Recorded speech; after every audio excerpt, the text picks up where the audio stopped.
Hi friends, Telangana రాష్ట్ర ప్రజలందరికీ అదృప శుభవార్త. ఆసరా చేయుత పెన్షన్లు అయితే భారీగా అయితే పెంచారు. 4,000 నుంచి 6,000 రూపాయల వరకు. మరి పాత వారికి ఎప్పుడు ఇస్తారు, కొత్త వారికి ఎప్పుడు ఇస్తారు? కొంతమందికి రద్దయ్యాయి. మరి ఎప్పుడు రద్దయ్యాయి, ఎందుకు రద్దయ్యాయి, ఎందుకు రద్దు అవుతున్నాయి, ఏ సర్టిఫికేట్స్ లేకపోవడం వల్ల రద్దు అవుతుంది, మరి ఎప్పుడు ఇస్తారు తెలుసుకునే ముందు ఒక లైక్ చేయండి, షేర్ చేయండి, సబ్స్క్రైబ్ చేయండి. పక్కనున్న బెల్ ఐకాన్ ఆల్ సింబల్, గంట సింబల్ బటన్ నొక్కితే నేను వేసే నోటిఫికేషన్స్ మీకు వెంటనే అయితే వస్తాయి. లేట్ చేయకుండా అయితే వీడియోలోకి అయితే వెళ్ళిపోదాం ఫ్రెండ్స్.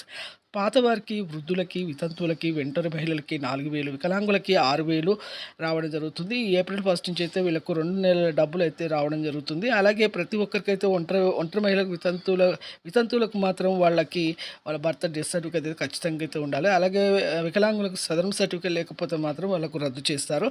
అలాగే ఇక పాత వారికి, కొత్త వారికి, ఇక వృద్ధులకి, వితంతువులకి, డయాబెటిస్, క్యాన్సర్, హెచ్ఐవి బాధితులకు, హార్ట్, కిడ్నీస్ వారికి 4,000, వికలాంగులకి 6,000 రూపాయలు అయితే చేయడం జరిగింది. వీళ్ళకి కూడా ఈ పాత వారితో పాటే కొత్త వారికి కూడా జత చేస్తామని ఇప్పుడు నా ప్రభుత్వం అయితే చెప్పడం జరిగింది.